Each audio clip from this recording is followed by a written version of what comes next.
England to the hounds of hell. Oh, hey, how's it going? This is the Derek Show, the show where I, Derek, talk until I am out of breath, and boy, have we got some stuff for you today.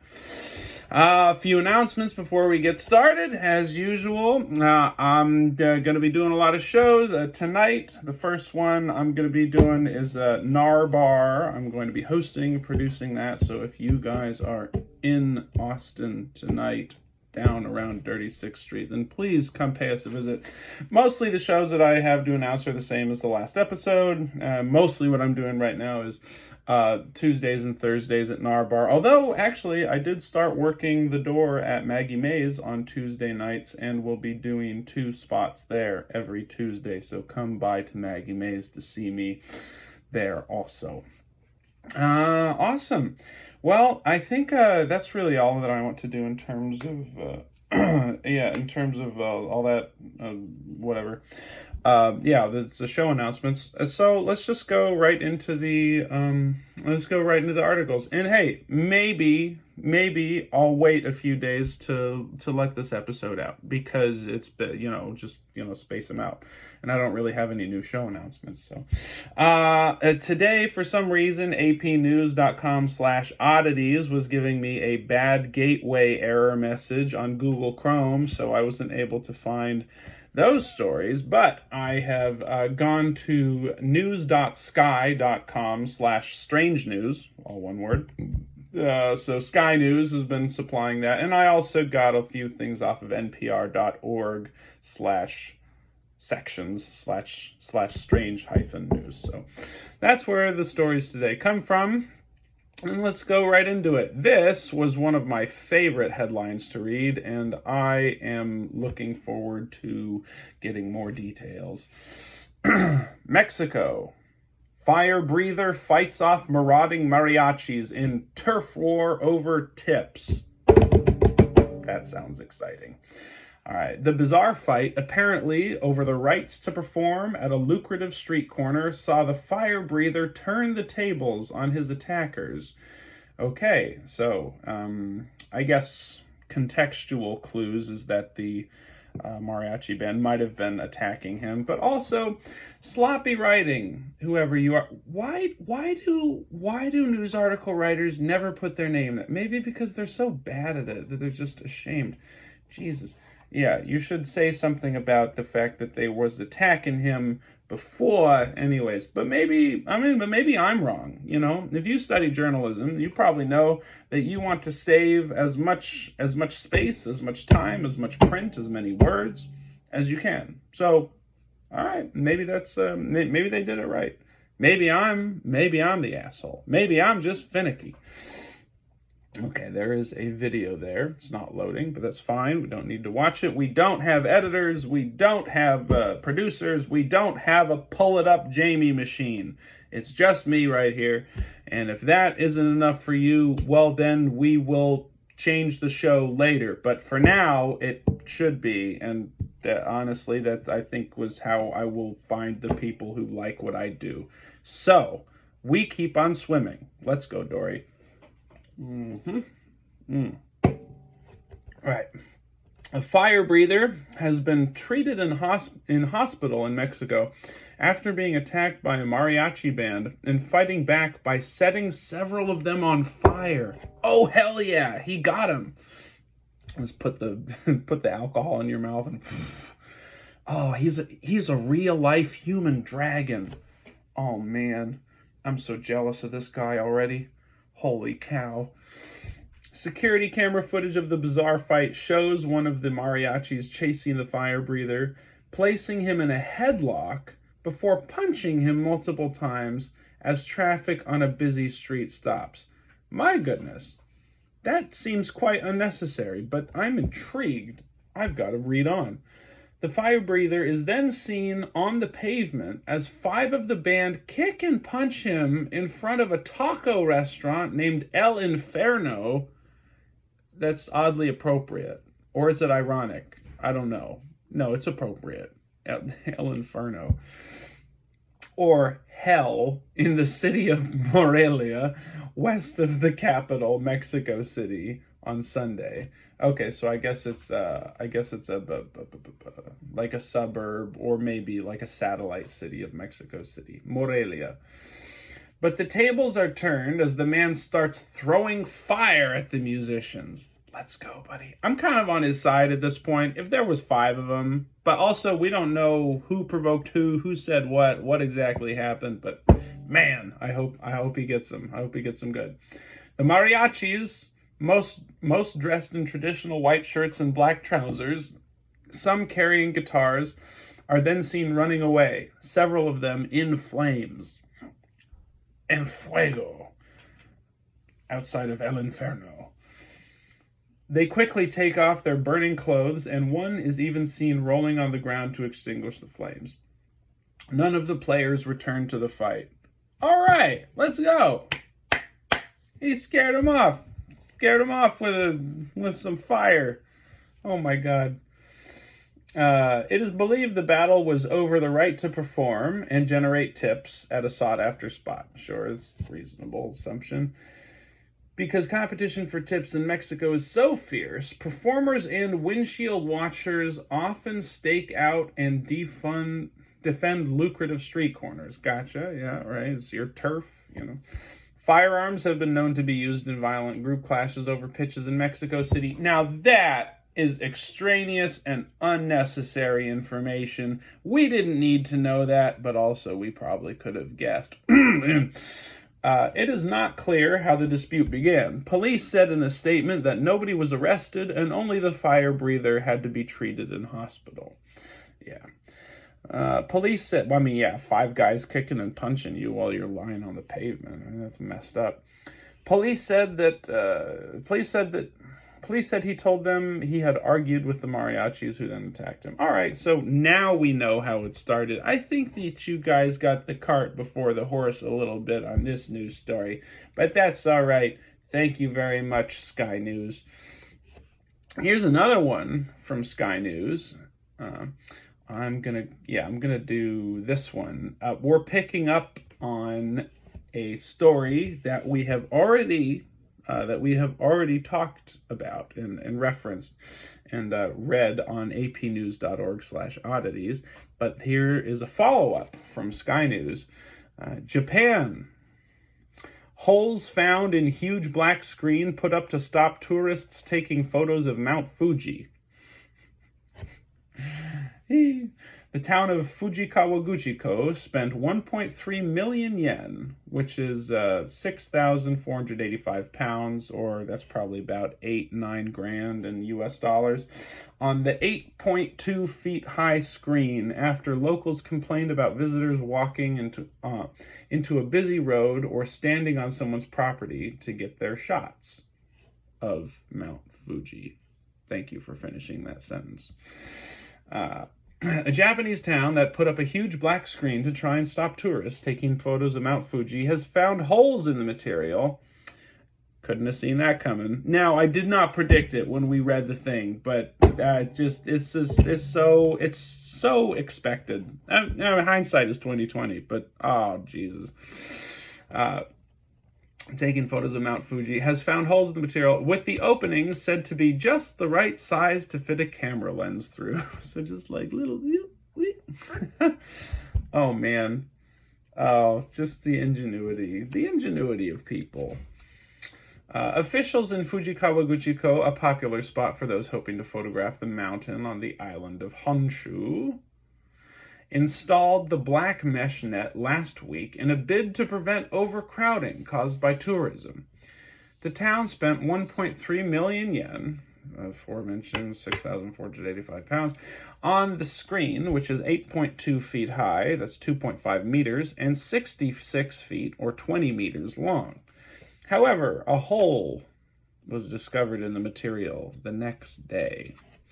Well, yeah, if you bought your ticket to go over to Fujikawaguchiko and take a picture of the famous mountain, and, and you'd already bought your ticket, say, like a month ago, and, well, a couple days before you get there, they erect this massive black screen. I mean, it's not very respectful to make a little hole, but it is just a little hole. And after all, you did take a vacation just to take a picture of a mountain, which is a pretty stupid thing to do. I mean, hopefully you at least got to enjoy the baths there too, and see some other sights and enjoy the cuisine, but that is the shot of Mount Fuji that you wanted. Well, I can understand someone doing that. I don't think I would, but I don't think I'm even like really judging the people who did that. It's like, well, you guys tried your best, but your best wasn't enough. It's so easy to make a little hole in some fabric. Yep. Here's there's a picture of like photographing through a little hole, and you can see kind of like raggedy edges of the fabric around it. Okay. But it's a well-placed picture. Also the picture of the mountain above that Lawson convenience store is pretty cool. I kind of like it. That's also the entire story. So that's it. We'll go on to the next one. I was expecting there to be a little bit more discussion, but honestly, I guess that's really all there is to tell anyhow. So speaking of roofs, because the mountain's above the roof, whatever. No segues. I don't do segues. I don't do transitions. I don't do editors. I don't do producers. I don't do pull it up Jamies. Roof ninja, in quotes. Roof ninja woman found living inside shop sign said it was an old safe spot. The 34-year-old had a coffee maker, computer, bedding, phone, and even a printer inside the sign. I've got to hear about this. I am so impressed at this person's ingenuity. What a way to save on rent. Oh my God. Well, I hope they're not too exposed to the elements, but that's pretty dope. Honestly, it's almost as if like you should just say like, all right, give us $100 a month and we'll let you stay there. Just like, maybe look after the sign, do a little, whatever. Oh, this is cool.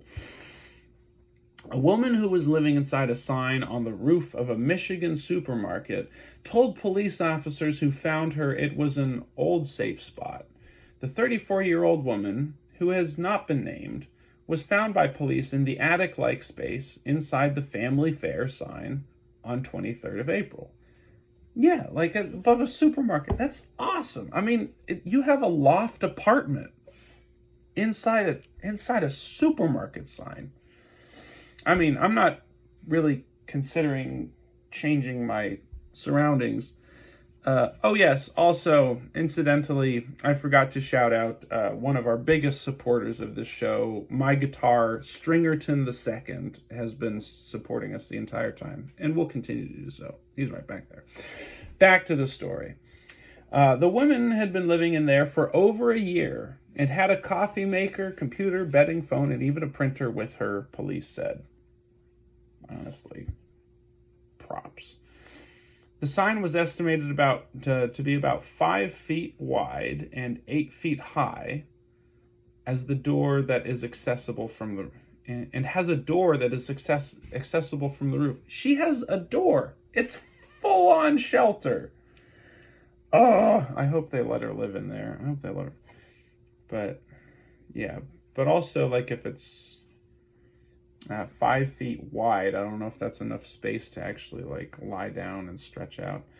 Asked how she found the space, she said it was an old safe spot, okay, that was known to her family and secret to most others. Not anymore, she remarked after police found her.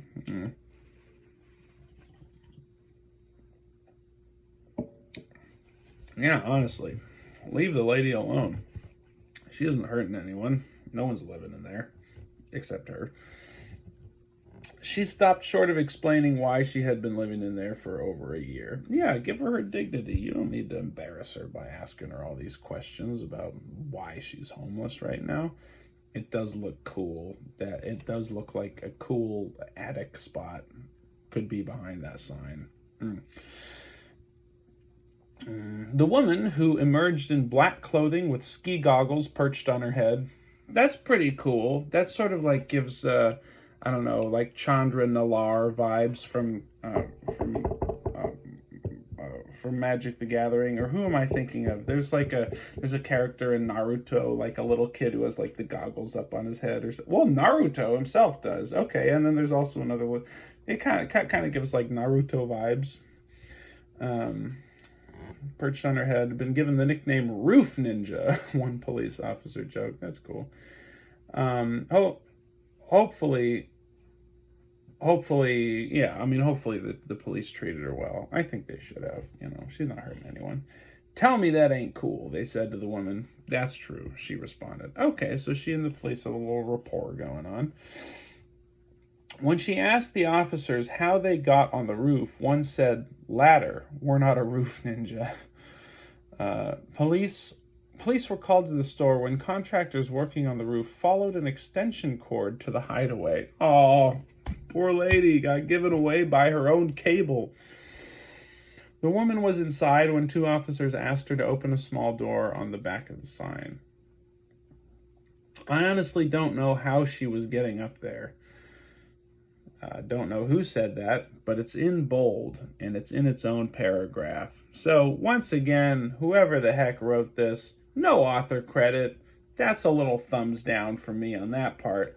But it's an entertaining story, so we'll keep going. After the exchange, Brennan Warren of the Midland Police Department said, "I honestly don't know how she was getting up there." "She didn't indicate either," he said. What? All right. Well, I think they made a mistake in that, like, they were meaning for that, like, standalone quote to be, like, the big one. That it doesn't matter. I don't even want to think about it. Okay. Badly written. The woman told police she had a job elsewhere and asked to call her employer and get a truck to put her belongings in storage.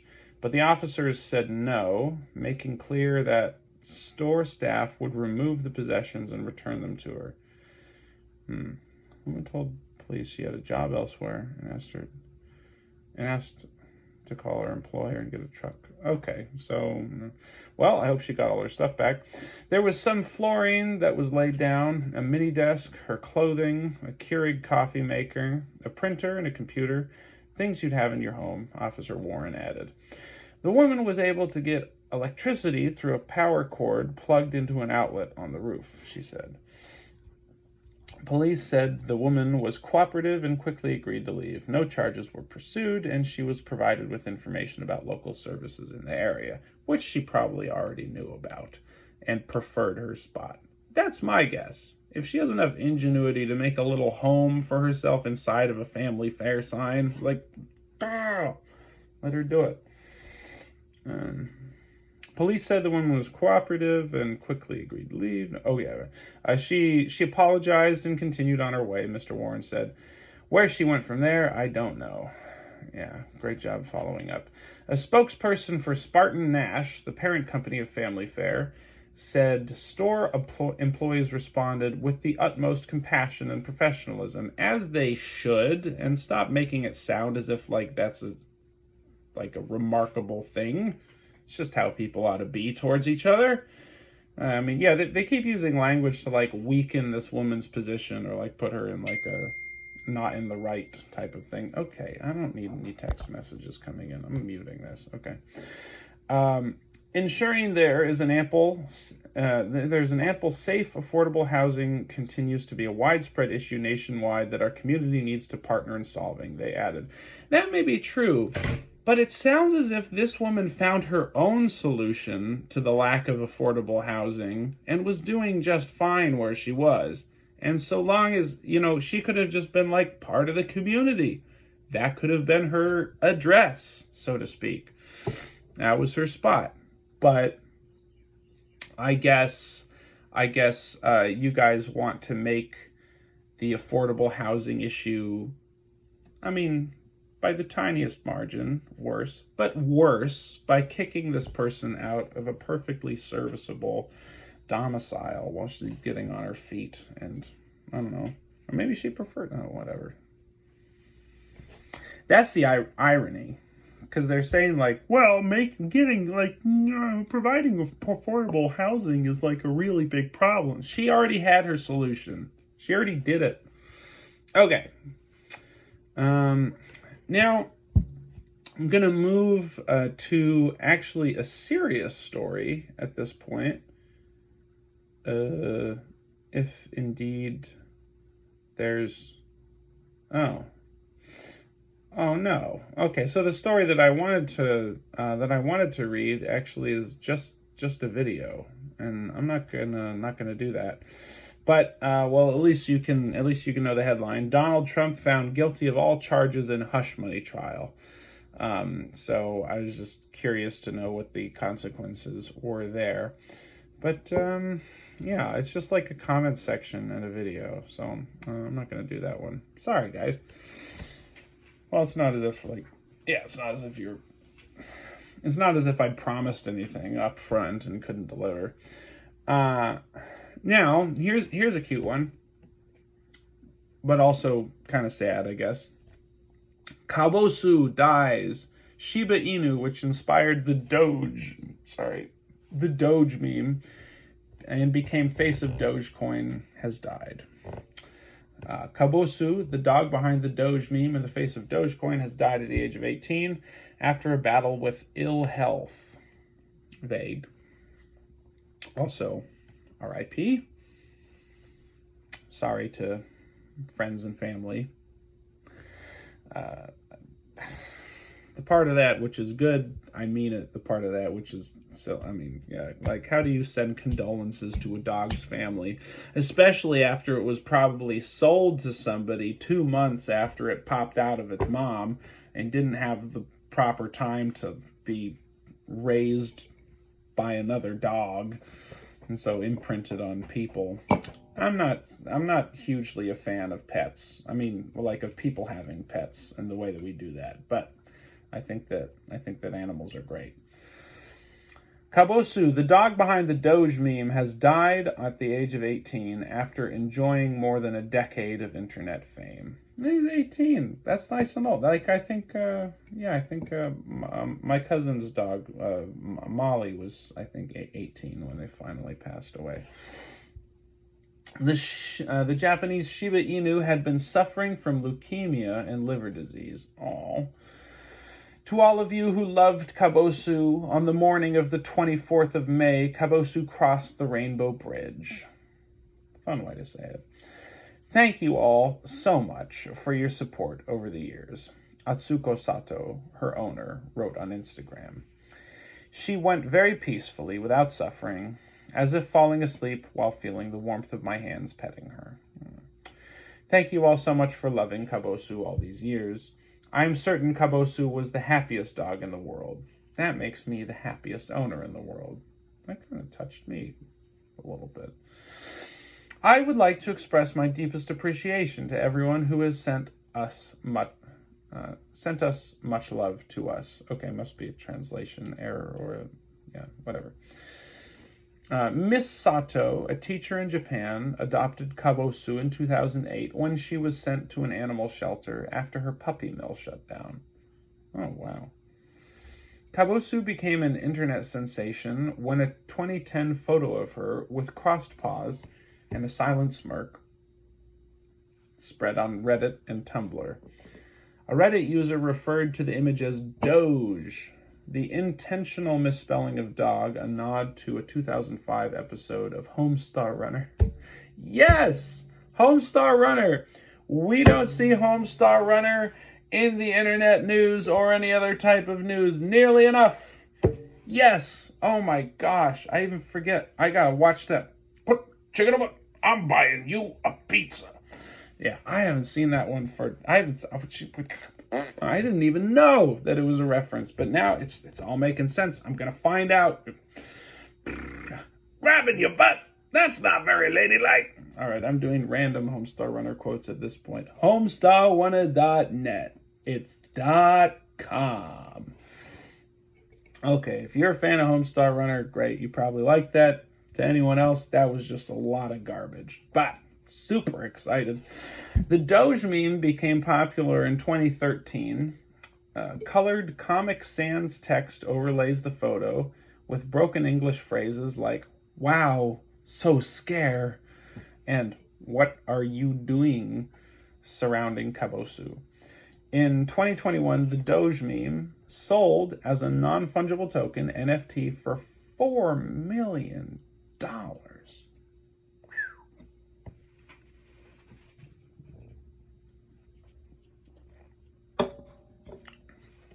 I hope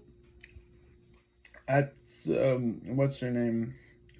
Atsuko Sato. I hope that she got some of that. I don't know if it's like the person who made it, but I mean, like, we're not really here to get angry over who gets what money. It's not as if many people did like any really tremendous amount of work to make that happen. It was just some fun bullshit that people got up to, and then it turned out to be super popular. So this is a nice windfall. Whoever got it, great, good for you. I didn't know that NFTs went for that much either. It's like NFTs just always kind of seemed like a vacuous paper tiger kind of scam to me. But cool that they got so much for that one. Kabosu is also the face of the cryptocurrency Dogecoin, yes, made famous by Elon Musk, which was originally created as a joke currency and is the sleeve sponsor of Watford Football Club. All right, let's go, Watford. Just, yeah, why not? Why not? I mean, Arsenal is a cannon. You can have a dog. For a few days in April, the Dogecoin logo was used as the icon for the Twitter home button. That's cool, and that's cute. All right, neat. But also, R.I.P. Kabosu. I'm a happy, happy dog. I'm a happy, happy dog.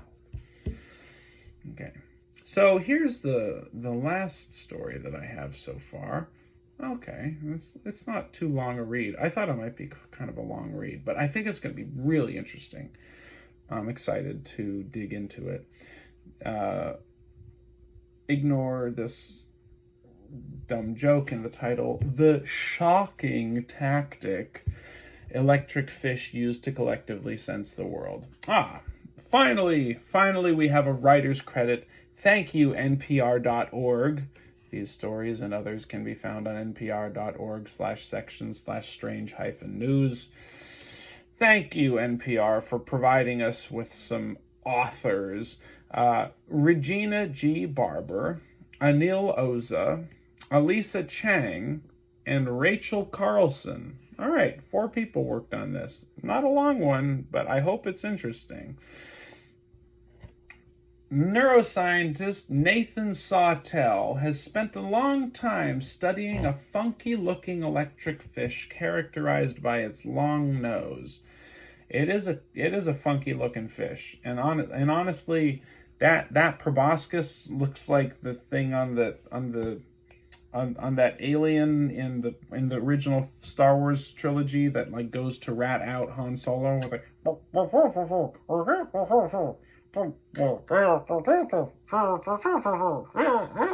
I can't really even make the noise, but it sounds like one of those, like, it sounds as if it's talking through a duck call, which is probably exactly how they made that noise in the movie.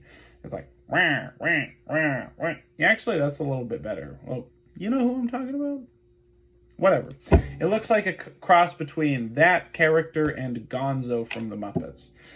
Neuroscientist Nathan Sawtell, okay, the Gnathonemus petersii, or elephantnose fish, can send and decipher weak electrical signals, which Sawtell hopes will help neuroscientists better understand how the brain pieces together information about the outside world. Well, at least maybe their brains. I don't know if it translates to ours, but who knows?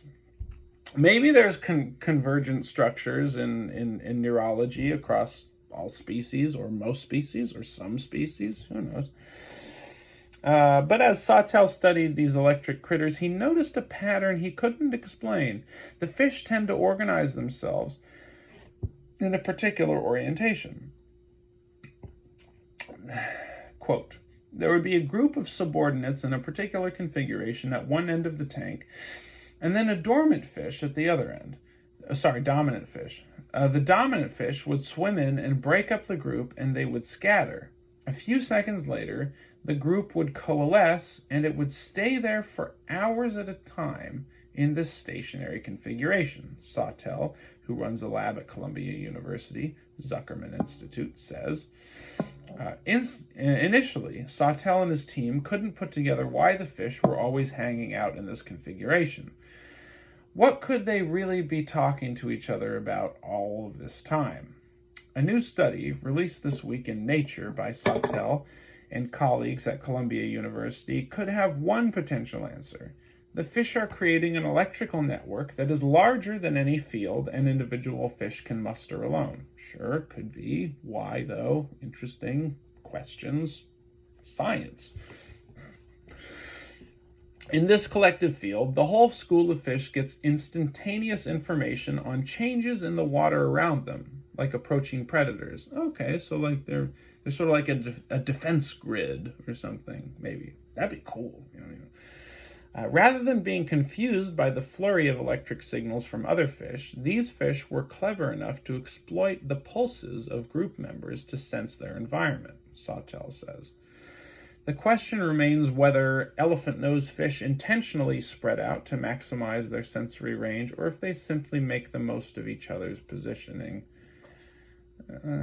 Sounds like equivalent. Also, what the heck does the second part of that sentence mean? It's not okay. While orienting themselves in the most efficient pattern would be difficult, Sawtell says this could be possible. All right, blah blah blah blah. How cooperative it is, and whether they're really organizing their collective behavior on a higher level, we don't know. Of course you can't know that, but you can always observe behavior, and that's interesting in and of itself. But again, these are very brainy fish. All right, cute. Whatever. Want to hear us cover more animal news? Email the show at shortwave@npr.org to let us know. Okay. So, that was pretty cool. Also, these elephant-nose fish, Google a picture of them. They're pretty cool looking. I mean, yeah, if you ever find yourself bored or jaded with life, look up some species you've never seen before. That'll throw you for a loop. Well, that has been today's show. As always, thank you, Tim Dillon and Bill Burr, for being angry Northeasterners like myself and paving the way for this type of solo dolo talkie-walkie, whatever. Also, thanks Rachel from high school for partly inspiring this. Thank you to the dear memory of my departed father, who I love very much, who always loved hearing me talk. And I can only hope that as I keep doing this, that other people who like hearing me talk will listen, and I'll get better at it too. So I appreciate you very much. Have yourselves a lovely day, and we'll see you next time.